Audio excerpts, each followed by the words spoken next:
Hi everyone, Comic Reviewer here, this time doing another Halloween film review, and this one is on the 2018 film Halloween.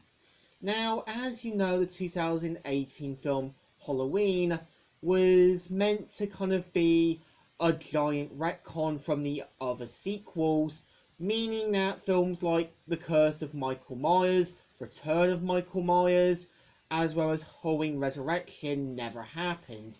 And of course, kind of fixes things from what Rob Zombie tried to do.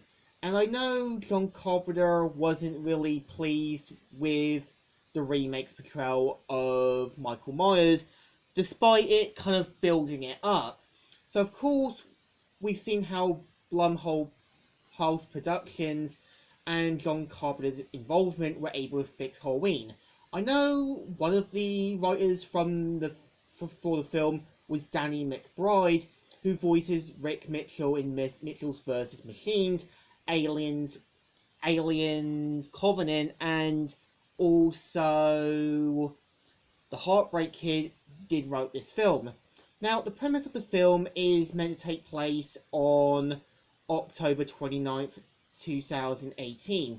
We see how Michael Myers is being transported to a maximum security prison, and we kind of see how Michael's new doctor, Dr. Randa Sartin, goes with Michael on the transport.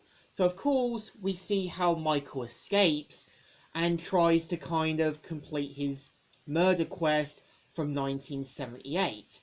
And of course, we see how Laurie is meant to sort of be the sole survivor from the 1978 murders, and we see her a bit more prepared, willing to go head on with Michael and turning her house into a personified fortress. And of course, we do see how Laurie has a daughter called Karen in the sort of new films, as well as a granddaughter. I would say Karen is maybe the daughter who was trained, but social service took her, and you can kind of tell Karen just wants a normal life. We also see how Allison, who's meant to be Karen's daughter, is just added in there for the sidelines and not really having much. I think when you've got Allison's father, you can kind of tell he does try to keep things calm, but you can tell he is annoyed with Laurie's kind of behaviour. And I think what the film gets right at, and this is my opinion, it doesn't really go too far with the violence. It keeps it to a minimum and keeps to what Michael Myers is.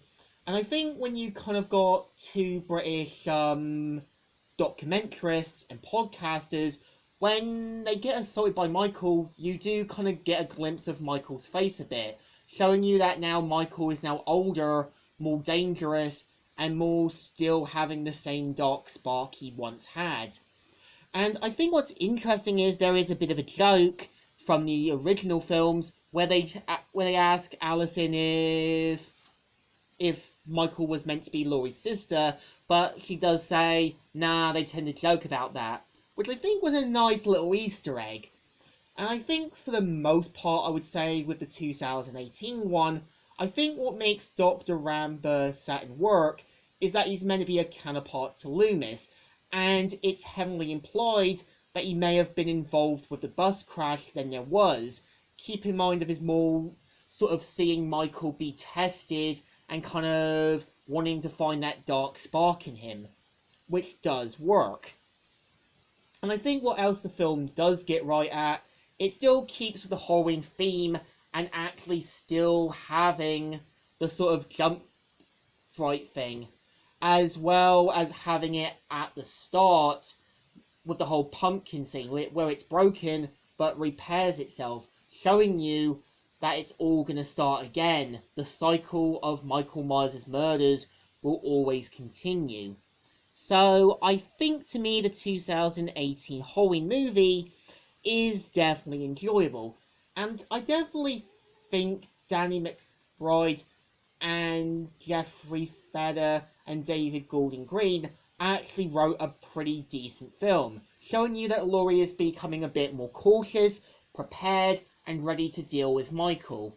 So this film definitely deserves 2 thumbs ups. Still good and still alright. So, Comic Reviewer here, signing out.